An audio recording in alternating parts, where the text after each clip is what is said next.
Guruve Gaurachandraya Radhikaya Tadalaye Krishnaya Krishna Bhaktaya Tadabhaktaya Namo Namaha Vanchakalpatarubhyascha Kripa Sindhuvevacha Patitanam Bhavanebhyo Vaishnavebhyo Namo Namaha Jaya Shri Krishna Chaitanya Prabhu Nityananda Shri Advaita Gadadhara Shivasari Shri Gaura Bhaktavinda Hare Krishna Krishna Krishna Hare Hare Hare Rama Rama Rama Hare Hare. Dandavat Pranam, devotees. So this morning I wanted to try to, in a short way, give an explanation of something that I had mentioned in one of our phone conference classes, and also at the same time try to satisfy the request of some devotees for an explanation of the Shri Guru Ashtakam of Srila Vishwanath Chakravarti Thakur Pad that we sing every morning as part of our sadhana. So I know that several times in different places I've spoken about the Guru Ashtakam, and I've also spoken about the dhyan of Guru Ashtakam. It means the meditation that should accompany Guru Ashtakam as you're singing in the morning, that there should be a meditation, that the Guru Ashtakam, we cannot, like anything else we do in bhakti, we cannot sing it as part of a ritual. Like the morning program is not really ritualistic. It is the Shakti of bhakti that is manifest as sadhana. Sadhana is actually a engagement of the senses which are imbued with Kripa Shakti of Shri Guru to obtain the sadhya in incremental stages to bhav. So everything that we do has to be done with the avesh, or the absorption and complete surrender, saranagati, at the lotus feet of Guru, and to the processes given by Guru to gradually make the steps of advancement towards that sadhya or that goal. So, of course, the nature of being absorbed comes in the course of maturation. I'm always praying myself that my level of absorption may become thicker and thicker and thicker, because it's just natural that in our unfoldment that we're not always, and of course all of these things have been described in Srimad Durja Kadambini of Srila Vishwanath Chakravarti Thakur Pad as well. You can look at the different stages and see that there is an unfolding process. So it is not necessarily easy to be completely absorbed immediately, fully, but this should be the depth of our aspiration, and the way that we practice will facilitate developing that nature of absorption. So I thought, at least this morning, because I know it would be too long of a class to review the entire dhyan of Sri Guru Ashtakam, but one other component of Guru Ashtakam that is very interesting is that you can look at the various stanzas, the various parts of the Sri Guru Ashtakam, and they have correspondence to the unfoldment of bhakti from Shraddha to Bhav. So I'll speak a little bit about that this morning. And the reference that I have taken for this is looking at Sri Guru Ashtakam. It is the kavya, the poetry of Rasik Siromani Srila Vishwanath Chakravarti Thakur Pad, and also looking at Madhurya Kandamini, which is also the writing of Srila Vishwanath Chakravarti Thakur Pad. So there is a direct correlation between examining Sri Guru Ashtakam, his kavya, and the writing of Madhurya Kandamini describing the unfoldment in bhakti. So we know that bhakti has various steps, from Shraddha to Sadhu Sangha to Bhajana Kriya, Anartha Nivritti, Nishta, Ruchi, or Shakti to Bhav. So these 8 steps of unfoldment can be viewed through Sri Guru Ashtakam. So, in the very first verse of Sri Guru Ashtakam, Samsara Dhava Navalida Lokatranaya Karana Ganaganatam Praptasya Kalyana Gunanaravasya Vande Guru Shri Charanarvindam. So, in this first verse, the elements of Shraddha can be seen because the description is there that the Jiva has understood their condition, that I have entered the cycle of samsara, birth, old age, disease, and death, and in this cycle of samsara, there's been a great deal of suffering. So, having come to the realization of the nature of the suffering of this material world, I've turned to look for relief from that suffering. So, this tendency in the jiva comes at the point when mati arises. Mati means discrimination. It means that upon contacting in Shraddha, Ado Shraddha, some element of bhakti, some arising comes in the heart of the jiva. Why am I suffering? What is this material world? And it's especially expressed in the questions of Srila Sanatana Goswami Pad to Sriman Mahaprabhu.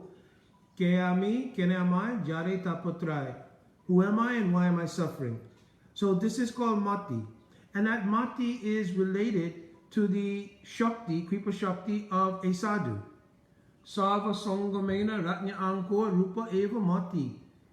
So it describes that the influence of a sadhu, the Ratnya Ankor Rupa Eva, the very form of bhakti, right, manifests first as mati, as this inquiry. Who am I? Why am I suffering? And that is the basis also of Shraddha. Shraddha tu anupayani vrajam bhakti unmukhi chitta vritti visesh. It is the arising in the chitta and in the heart of the jiva that now, having realized the nature of the suffering of this material world in some realistic way, now I'm having discrimination to look at what is the alternative. Where should I turn my energy to get free from this suffering? So that arising in the heart is called Shraddha. And Bhakti Unmukhi Chitta Vritti Visesh. So now the Chitta is being turned towards Bhagavan, Unmukh, right? It's previously been Bahirmukh. From time without any beginning, the Jiva has been Bahirmukh to Bhagavan, meaning they've been looking only externally at their own self-interest. And this has caused the karmic cycle of samsara to go on from time without any beginning and through so many species of life, etc. But now the chitta, the tendency, the vritti of the chitta has turned unmukh towards Bhagavan, right? So this indicates faith. And in this first verse of Shishashtakam, this arising of mati, that looking at what is this, why am I suffering, and looking that my answer to these questions will come from the manifest form of bhakti, which is the Bhagavat Kripa Patra in this world, means Shri Guru, Sadhu. That first verse indicates the glorification of having now made contact with that sadhu and the arising of faith. Samsara dhava navlita loka tranaya karuna ganaganavtam. That now the mercy of Sri Guru has been compared here to a cloud, because the ocean of mercy, praptasya kalyana gunanavasya, means that the Guru has obtained this Kripa Shakti, this mood, this love, this affection from the ocean, the Rasanidhe. Rasanidhe means the ocean of rasa, of the prem of Mahaprabhu Shri Radha Krishna Yugal. And being moved by Karun Shakti, by mercy, like a cloud, that Sadhu Guru moves over the parched heart of so many souls and rains down that mercy of Karun Shakti on them, thereby both extinguishing the fire of their samsari life and at the same time giving birth to the growth of the sprout of bhakti. So many things are indicated in this first verse, even the actual nature of coming in contact with sadhu, shraddha, and also the taking of diksha, shiksha, everything is also indicated in this first verse. That having received the mercy of Guru, now I beginning to see my path, etc., etc. So, like I said, I'm not going to explain the dhyana again because I think I've done that in a different video, and this would become just too long to try to do it here. So I'm trying to only align the stages of bhakti with the Guru Ashtakam. So here Shraddha is certainly indicated. Also, partially here and also in the second stanza, Mahaprabhu Kirtana Nitya Gita Varitra Madhyan Manasorasena Romancha Kampa Sru Taranga Bhajo Vande Guroshi Charanarvindam. So in this first and into the second stanza, Sadhu Sangha is indicated. Because the nature of sadhu means sadnoti sadayati cha Krishna prem itti sadhu. So Jiva Goswami Prabhupada has described that a sadhu is that person who has understood the sadvastu, the eternal absolute reality, substance of reality, to be Krishna prem. So Jiva Goswami, this is called sadhu. Itti sadhu, this is sadhu. And samyak rupain anugamana. To by body, mind, words, moods, everything, to do the anugatya, means to follow continuously with great humility, continuously, that person is called doing sadhu sangha. So in this sadhu sangha, one first enters into the merciful manifestation of the Lord's pastime, meaning Mahaprabhu Lila. Because though the goal may be Radhakrishna Yugal Seva, without Gaur Lila, without Gaur Shakti, Gaur Kripa, it is not possible to enter into Radhakrishna Lila. Gaurangira Rasonove Shetorango Jebe Dube Shri Radha Madhav Antaranga. If anyone will dive deeply into Gaur Lila, they will all come up in the Antaranga of Shri Radha Madhav Seva.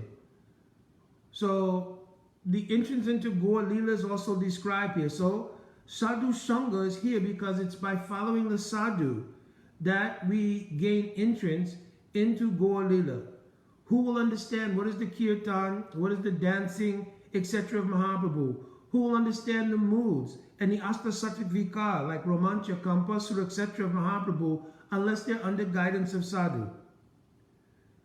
So here from the ending part of the first verse into the second verse, both Shraddha and Sadhu Sangha have been spoken of. Now, under the guidance of that sadhu, one learns how to do bhajan. So in the third stanza, Shri Vigrahara Dhana Nityanana Shingara Tan Mandira Majanado Yuktakshtabhaktams Cha Ninja Yunchitopi Vande Guru Shri Charanarvindam. Here, how to do the savor of Shri Vigraha. So again, I explained in the video I did about the dhyan of Guru Ashtakam, so many meanings of Shri Vigraha. So, but here generally, we'll take that it means Shri Vigraha Seva. The Shri Vigraha is the manifestation of Gurudev's heart that has appeared in the purview of the sadhaka or the sishya in order to be trained in rendering service to Mahaprabhu Shri Radhakrishna. So on the request of Sadguru, then Shri Radhakrishna Mahaprabhu descend in Shri Vigraha form and accept the notions and the gradual development of Seva Vritti from the aspiring devotee or Sishya. So here, Bhajana Kriya is indicated because Gurudev, in giving Diksha and in giving the mantras, he gives Sambandha Gyan. Divya Gyan Vyantu Shrimanti Mantre Bhagavad Swarup Gyanam Tena Bhagavad Sambandha Visesh Gyanangscha. Shri Jiva Goswami Prabhupada has mentioned that at the time of Diksha, one receives knowledge of that most worshipful Ishtadev that one has, and also the nature of the Visesh Sambandha Gyan with that Ishtadev. This Visesh Sambandha Gyan means what kind of relationship I have. So when Shri Guru gives this, it inspires in the heart of the devotee, because at that time the devotee cannot really realize substantively what is my rasa with Krishna or so many things. You can't, because no maturation is there in bhakti. But the guideline, the instilling of the aspiration for a certain mood of service, which is generally the whole conception that has come down from Mahaprabhu. Unata Ujwala Rasasva Bhakti Sriyam. How to serve in Manjari Bhav. This is the general vichardhara of our line. Right? It's not meaning that other rasa is not present there. Certainly, Shakya rasa is present. Some may have aspiration in Vatsalya rasa. But the general conception of the line, and in Ramananda Samvad is very clear, that all other rasa is contained in Madhurya rasa. Therefore, the general conception is the highest attainment in Madhurya rasa for the jiva, which is Manjari Seva. So in the verse, Unata Ujwala Rasa, Swabhakti Sriyam, this is the last part of the Anarpita Chirim Chirat verse. Right? In that verse, Swabhakti Sriyam here indicates Manjari Bhav. So it's not that at the time of Diksha, when Gurudev gives that, automatically, axiomatically, everyone is in Manjari Bhav. It is giving the vichardhara of our line, and that vichardhara of our line, that conception of our line, will bring out in the course of the unfoldment and maturation of the devotee the actual nature of whatever the actual rasa of the devotee is. Right? So, here, my point being, like again, I don't want to get distracted. My point here is that in this third stanza of Guru Ashtakam, what is bhajana kriya is being described. How to do bhajan. Right? Because Gurudev gives the idea that, yes, in your service, it is not just the external things, idamasanam, swagatam idamasanam, right, and mool mantras, etc. This is just like singing Guru Astakam. It is not only these things. In the Thakurji Seva, there's mood. So that mood is based in the nature of relation. That relation is the Sambandha Gyan given at the time of Diksha. So Gurudev is inspiring bhajana kriya, how to serve Shri Vigraha. The next stage is described as Chatur Vida Shri Bhagavat Prasad. So 4 kinds of Bhagavat Prasad are being discussed. Swadvana Triptam Hari Bhakta Sangham. Right? Kitvaiva Triptam Bhajatat Sadaiva Vande Guru Shri Charanarvindam. 4 kinds of Bhagavat Prasad are being described here. So it's described as that which is licked, chewed, drunk, and sucked. So it has application to honoring of Mahaprasad. But certainly the intense beauty of the kavya of Srila Vishwanath Chakravarti Thakur Pad will be missed if we don't get a very important thing that's being indicated here. What are the 4 types of Bhagavat Prasad that are the actual goal of every Vaishnava, even those Vaishnavas who may, like Raghunath Das Goswami, be taking only 1 cup of buttermilk a day, which means they may not be honoring that which is lit, chewed, drunk, and sucked in terms of Mahaprasad, meaning foodstuffs. But everyone aspires to taste the 4 kinds of Bhagavat Prasad, meaning 4 kinds of Bhagavat Madhuri. Means Venu Madhuri, Rupa Madhuri, Prem Parikar Madhuri, and Lila Madhuri. So these 4 excellent sweetnesses of Krishna, which are only tasted, especially in Rag Marg, are indicated in this 4th stanza of Guru Ashtakam. How we will taste the Venu Madhuri, Rupa Madhuri, Lila Madhuri, Prem Parikar Madhuri of Shri Krishna. This is what is indicated here. So this indicates the stage of Ruchi, because it is mentioned. Swadvana, Aswadan means tasting. Swadvana Triptam Hari Bhakta Sanghan. Becoming satisfied by the Aswadan of tasting these 4 kinds of Madhuri. This comes in the stage of Ruchi. As described, Tattad Bhavadi Madhure Shuti Dirapekshite Nasa Sastana Yuktingscha Ta Lobat Utpatti Lakshanam At that time, when the devotee hears Harikatha of Bhagavan, then it is not necessary that the Sastra and Sastra Yukti come in to play in order for the devotee to taste the sweetness of the Harikatha that they're hearing. So I've given the example before. It is tattva of halava. That halava is composed of some grain, farina, some sweetener, some butter or ghee, some dates or blueberries or whatever you want to make it. So all of the samagri or ingredients of the halava can be analyzed, right, and understood. But when one experiences the taste of halava, that ingredient, that understanding of this was made of butter, farina, sweetener, etc. It was cooked for so many minutes. It had to be cooked slowly and you had to constantly stir it.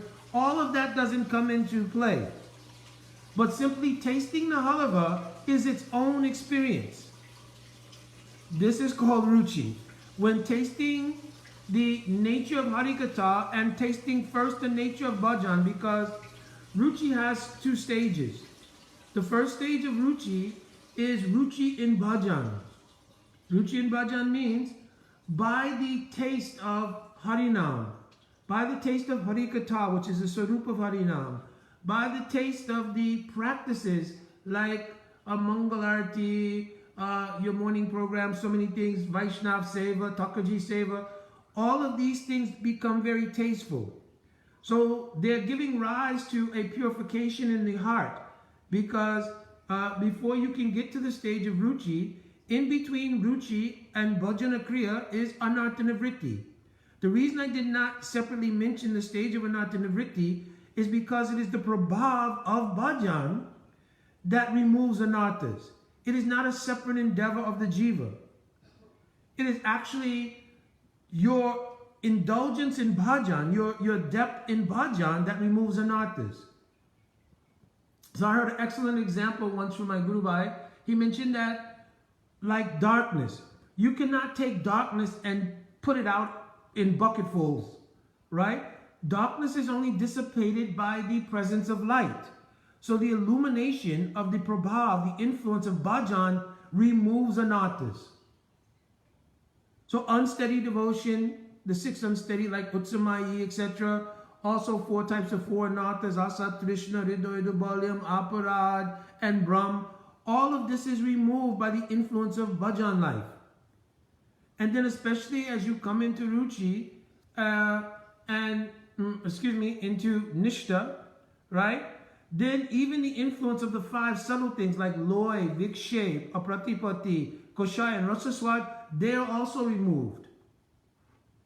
So here in this 4th verse, ruchi here is indicated, but it's also understood from the 3rd stanza to this 4th stanza that anartha nivritti and nishta has taken place. What is nishta? Nishta nishchalayam utpanna yasha iti nishta. Nishta means when the heart has, in the chitta, not heart, but the chitta of the heart has become steady by the influence of bhajan. So all of the various distractions, all the various features of unsteady bhakti, all these things have been quelled by the influence of your bhajan life. And your bhajan life has produced the steadiness of the consciousness. There's not the oscillation of influences coming from so many material things. And it's in that stage of nishta now that in this 4th stanza, from the aspirational stage to the actual stage of tasting Bhagavat Prasad, meaning through Harikatha, tasting the 4 kinds of special sweet madhuri of Sri Krishna. And Krishna always means, Jiva Goswami said, Krishna always means Krishna and his associates, Dham, etc., etc. So here in this 4th stanza, ruchi is indicated, but it should be understood that it means that the stages of anartha nivritti have happened because bhajan has removed them, and that nishta has taken place because it's on this platform of nishta that ruchi has arisen. I mentioned that first there's ruchi in bhajan. So this is indicative that one has developed great appreciation, that my bhajan life has removed the influence of so many material influences and is giving me true peace. Because as long as one is in the material atmosphere, there's so many disturbances and it's very difficult to become peaceful. But through bhajan, right, one's heart can become calm, one can become situated, that I have my life and my bhajan life is my everything. So especially Antra Nishtakara, Bhayalok, Vyavyahar, Mahaprabhu told that to the external world we have to go on doing our functions, but we should do it. The external world we should treat robotically. But our bhajan life, Antra Nishtakara, we should become internally absorbed. And in this way it produces that steadiness, nishta, on which ruchi comes. And their first ruchi is great ruchi in the appreciation of bhajan life. And even in that appreciation of bhajan life, it takes two phases. Vastu Vaishishta Apekshaniya and Vastu Vaishishta Anapekshaniya. So it means that we begin to appreciate bhajan, but in the beginning, we appreciate differently the aesthetic of bhajan if it's pleasing. If the rag and tal of the kirtan is very nice, oh, very, very sweet. But we make some differentiation if the rag and tal of the kirtan is not so nice, then we don't feel as much ulas, much enthusiasm in the same way. So this is Vastu Vaishishta Apekshaniya, right? So Vastu Vaishishta Anapekshaniya. When we come to the stage that the very name itself is not dependent on the aesthetic of the rag and tal, when the Harikatha is not dependent on the expertise of the ability to recite in so many various Sanskrit meters and with so much flavor, but just the remembrance of the recitation of the Harikatha is so wonderful that our ulas comes as a result of hearing that Harikatha. Like Srivas, when he went into the Bhagavad Katha of Devananda Pandit, the assembly there in hearing Bhagavad Katha was not so high class. But Srivas, just hearing the Harikatha, he himself, because of his own complete beauty of heart, he was digesting the sweetness of Harikatha and began to cry. And of course we know the story that the people in the association of that Bhagavad Katha became some disturbed and they created offense to Srivas. So it's a whole long story, but I'm just giving an example to explain the difference between Vastu Vaishishta Apekshaniya and Vastu Vaishishta Anapekshaniya. So the first stage of ruchi is ruchi in bhajan. When that becomes more deep, then it's explained. Atasa eva bhajan vishaya ruchi pratama praduratama yada bhajaniyam. Then as it becomes deeper or thicker, that ruchi becomes deeper or thicker, it is expressed towards the object of bhajan or bhajaniyam. And when it is expressed towards bhajaniyam, this is when ruchi becomes ashakti. Bhagavantam vishaya karoti ashakti ityakayayate. This is known as ashakti. So, this stage of ashakti is symptomized by deep absorption at every minute in the object of one's bhajan. That is expressed in the 5th verse of Shri Guru Astakam. Shri Radhikaya Madhavyorapara Madhujjalila Guna Rupananam Pratikshana Shwa Dhanalolupasya Vande Guru Shri Charananavindam. Pratikshana means, shana is like a fraction of time. So at every fraction of a second, Shri Guru is absorbed, right, in deep aspiration, deep mood of the seva of Shri Radha Madhav. So again, I'm not explaining, it's very unique, wonderful meaning to the fact that Radha Madhav is used. This name Radha Madhav has so much deep meaning. But in the Madhuja Leela of Radha Madhav, right? In that stage of Ashakti, there's deep absorption. You understand? Very deep absorption. So, here it indicates the stage of Ashakti.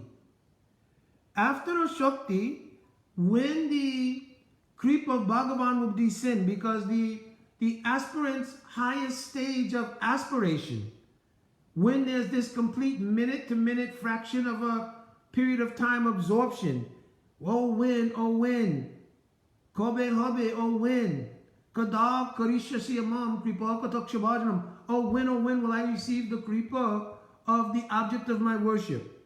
At that time, with the heart always drenched in this deep mood of aspiration, when that Kripa Shakti will descend, Suda Sattva Viseshatma Prem Suyang Sasamyava Ruchibis Chittamasrinya Kiraso Bhavuchate.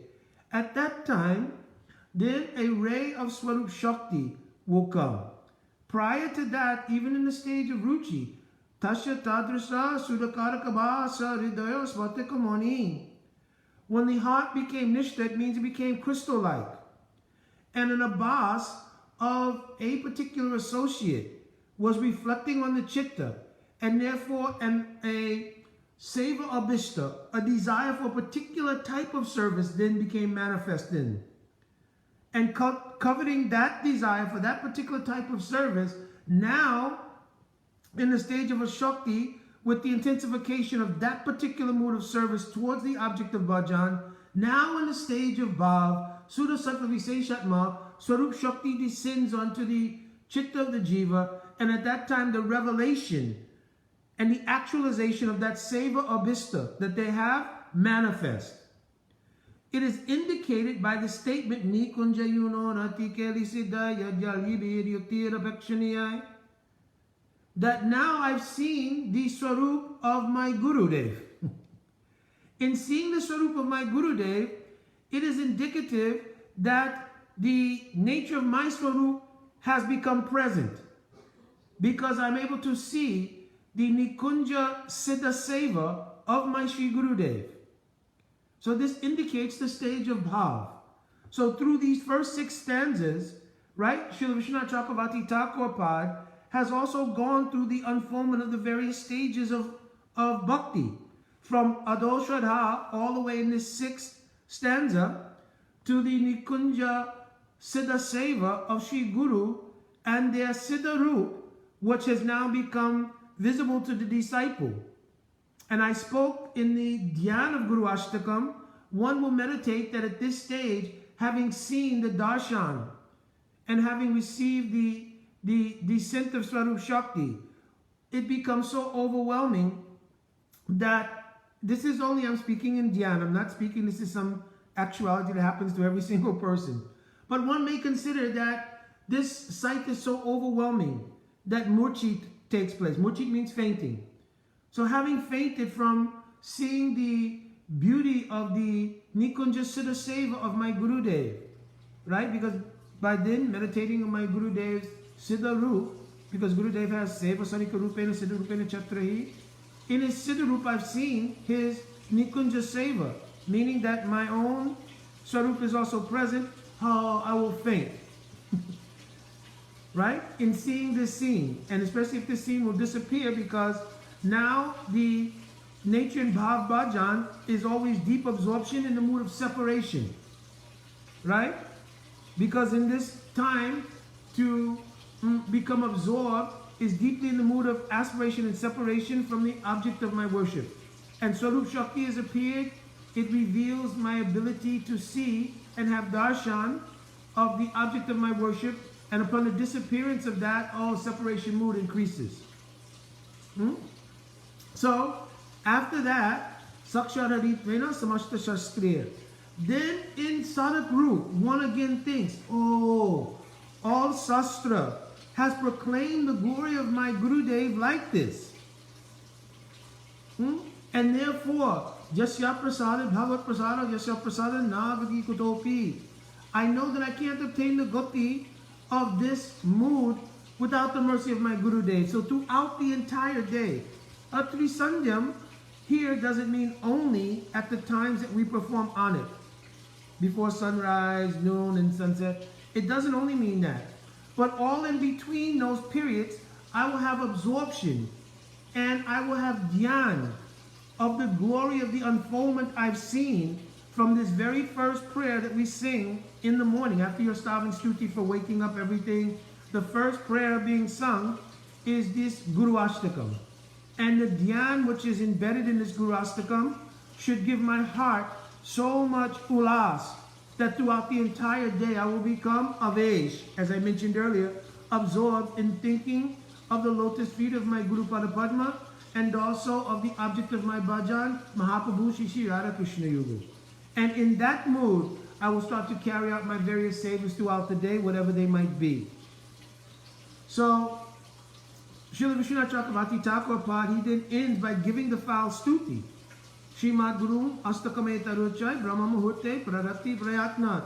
If you will do the endeavor of singing this Guru Astakam with meaning and with dhyan during the Brahma Muhurt hour each day, then guaranteed you will obtain Sakshat Seva in Sri Vrindavan Dham to the object of your aspiration.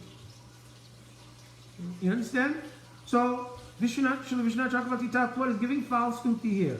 He's giving the blessing, Ashirvad, that if you will do Guru Ashtakam like this, with meaning, during Brahmahurta, then you will obtain your goal. He's giving his personal blessing. This same Srila Vishwanath Chakravarti Thakur Pad has written out in Madhurya Kandambini all of the different stages of unfoldment. So now you can align the beauty of his kavya in Sri Guru Ashtakam with his explanation of that unfoldment. This will add to your absorption. So, my Dandavat Pranam devotees, it was a request. I think it would be much too long a class to go both through the dhyan and other things. I know some places I've, by the inspiration of Srila Gurudev, I've spoken about the dhyan of Guru Ashtakam. And I think here I just wanted to really present this unfoldment through the stages because that's part also of it. And it came up on our phone conference the other night. And so I just wanted to make the connection between these two things. And if there's any seva done for inspiration to Vaishnavas by doing that, then I'm so happy because then I know Vaishnavas will look favorably upon me.